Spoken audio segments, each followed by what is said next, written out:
I'm the developer of Linguistic Genomics, which was the first platform on which you could determine the intent of communication rather than the literal artifact of communication. But we've also used that technology for a number of other applications in defense and intelligence and finance, and most notably, in the early 2000s, my company was responsible for bringing down what was, at the time, one of the largest tax frauds in U.S. history. We maintained a series of inquiries into every individual, every organization, and every company that is involved in anything that either blurs the line of biological and chemical weapons or crosses that line in any of 168 countries. In 1999, there were 1 million patents digitized by IBM. And those 1 million patents were the first time human innovation had been put into an electronic digital searchable format. We took that information and we did a very simple exercise using our linguistic genomics technology, where I made the horrific assessment that approximately 1/3 of all patents filed in the United States were functional forgeries, meaning that while they had linguistic variations, they actually covered the same subject matter. In 1999, patents on coronavirus started showing up, and thus began the rabbit trail. March 2003, panic grips Hong Kong as a deadly new virus sweeps through the city. In 2003, the Center for Disease Control saw the possibility of a gold strike, and that was the coronavirus outbreak that happened in Asia. They saw that a virus they knew could be easily manipulated was something that was very valuable, and in 2003 they sought to patent it. And they made sure that they controlled the proprietary rights to the disease, to the virus, and to its detection, and all of the measurement of it. We know that Anthony Fauci, that Ralph Baric, that the Center for Disease Control, and the laundry list of people who wanted to take credit for inventing coronavirus were at the hub of this story.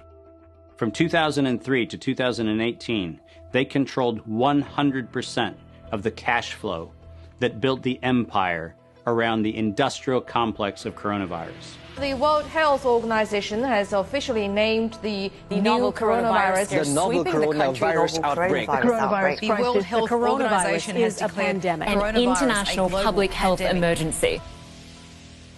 While we know that the coronavirus manipulation started with Dr. Ralph Baric in 1999. The major characteristics of SARS, MERS, and SARS coronavirus 2. It's a good way for you. Ralph Baric is the researcher at the University of North Carolina, Chapel Hill, who's famous for his chimeric coronavirus research.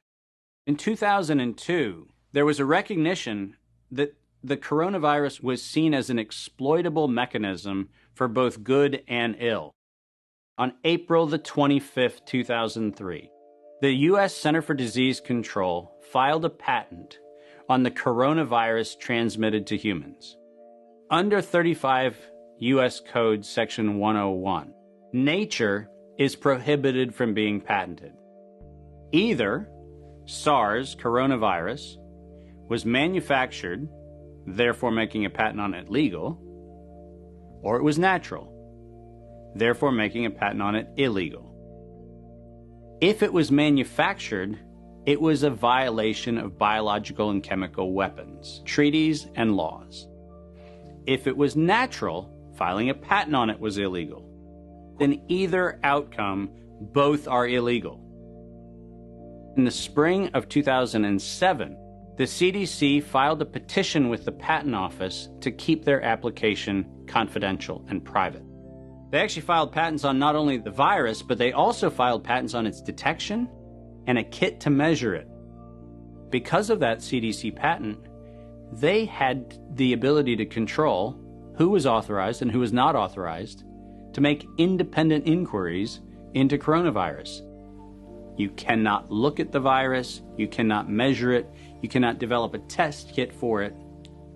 And by ultimately receiving the patents that constrained anyone from using it, they had the means, they had the motive, and most of all, they had the monetary gain from turning coronavirus from a pathogen to profit.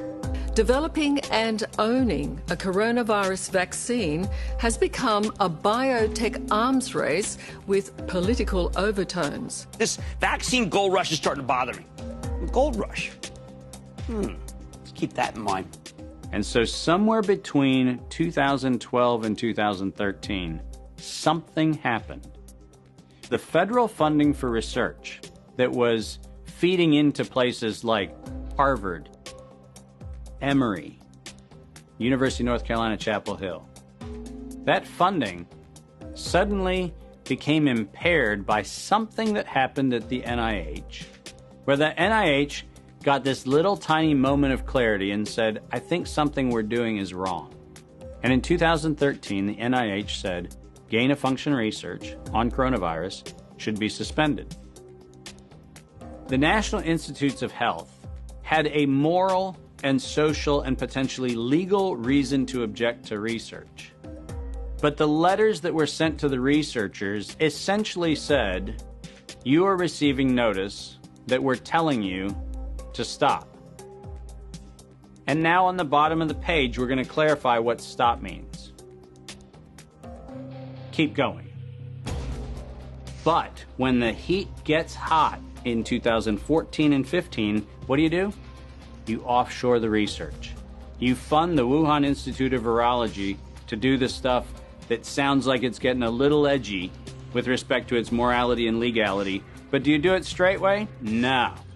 You run the money through a series of cover organizations to make it look like you're funding a U.S. operation, which then subcontracts with the Wuhan Institute of Virology. The U.S. could say, China did it. China could say, the U.S. did it. And the cool thing is, both of them are almost telling the truth.